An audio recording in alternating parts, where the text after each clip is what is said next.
Hello दोस्तों, कैसे हो आप सभी। आप सभी का एक बार फिर से स्वागत है आपके अपने चैनल मन का दीप मनदीप में। तो चलिए वीडियो की शुरुआत करते हैं, आपसे कुछ ज्ञान की बात करते हैं। तो दोस्तों, आज का टॉपिक है, क्या सचमुच में क्षत्रियों के शत्रु थे श्री परशुराम। तो चलिए जानते हैं, किसी समाज को, सभ्यता को छोटा साबित करना हो, उसे गुलाम बनाना हो तो उसके इतिहास, उसकी संस्कृति, उसके पूर्वजों को मिथक कहकर खारिज कर दो या फिर उनकी झूठी व्याख्या कर दो। क्योंकि किसी भी राष्ट्र की शक्ति उसकी सेना से ज़्यादा उसकी संस्कृति में निहित होती है। मुझे व्यक्तिगत रूप से बहुत ठेस पहुंचती है जब मैं तथाकथित बुद्धिजीवियों के फैलाए हुए भ्रमजाल में फंसकर ब्राह्मणों और क्षत्रियों को एक दूसरे के खिलाफ देखता हूँ।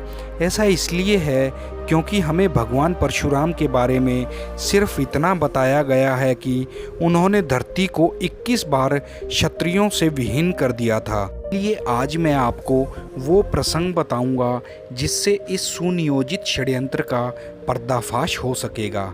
प्राचीन महिष्मती नगर पर हैहय वंशीय क्षत्रिय राजाओं का राज था और उनका एक सम्राट था जिसकी 1000 भुजाएं थी और उसे सहस्त्र बाहु या सहस्त्र अर्जुन कहा जाता था। अपनी ताकत के घमंड में चूर होकर उस राजा ने अपनी प्रजा पर अत्याचार करने शुरू कर दिए। वो एक दिन महर्षि जमदग्नि के आश्रम जा पहुंचा।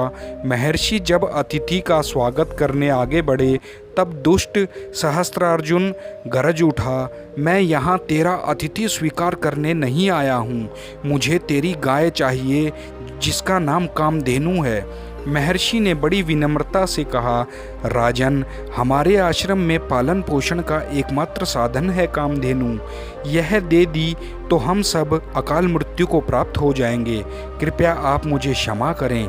इस पर सहस्त्रार्जुन आग बबूला हो गया और उसने अपने सैनिकों को आदेश दिया, इस आश्रम को तहस नहस कर दो और कामधेनु को अपने साथ ले चलो। पल भर में पूरा आश्रम मटियामेट कर दिया गया। लेकिन सहस्त्रार्जुन ने जैसे ही कामधेनु को हाथ लगाया, वो अंतर्ध्यान हो गई। जब महर्षि जमदग्नि के पुत्र परशुराम ने अपने आश्रम का ये हाल देखा तो उनको बहुत क्रोध आया और उनके क्रोध की कोई सीमा न रही।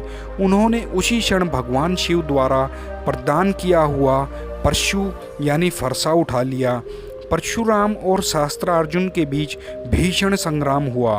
परशुराम ने पहले उसकी 1000 बाहुओं को काटकर उसे उसकी तुच्छता का आभास कराया और फिर उसका सिर धड़ से अलग कर दिया।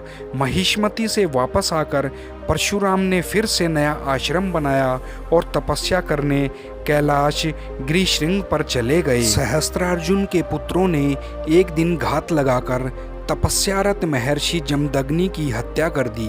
जब ये समाचार परशुराम को मिला तो वे क्रोध से दहक उठे।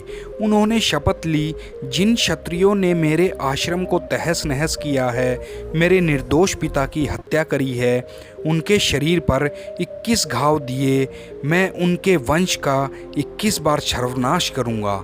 इसके बाद परशुराम ने सहस्त्रार्जुन के पूरे वंश को नष्ट कर दिया और वह भूमि अपने गुरु महर्षि कश्यप को दान कर दी। यहाँ समझने वाली बात यह है कि परशुराम ने सिर्फ सहस्त्रार्जुन के वंशजों का संहार किया था, पूरी क्षत्रिय जाति का नहीं। लेकिन हमें जाति के नाम पर बांटने वाले आसानी से ये जहर पिला देते हैं कि भगवान परशुराम ने सभी क्षत्रियों का संहार किया था। अब आप ही विचार कीजिए कि अगर परशुराम क्षत्रियों के शत्रु होते तो महाराज दशरथ, राजा जनक सभी क्षत्रिय थे, तो उनके साथ उनके किसी भी वंशज का भगवान परशुराम के साथ कभी कोई युद्ध क्यों नहीं हुआ। भगवान परशुराम को क्षत्रिय कुलद्रोही कहना ब्राह्मण और क्षत्रियों के बीच फूट डालने की एक सुनियोजित साजिश है, मनोज मुंतशिर की कलम से। तो दोस्तों, चैनल को कर दो सब्सक्राइब और कमेंट बॉक्स में बताओ कि आज का वीडियो आपको कैसा लगा। तो दोस्तों, मौज लो रोज लो, ना मिले तो खोज लो। आप सभी का दिल से धन्यवाद।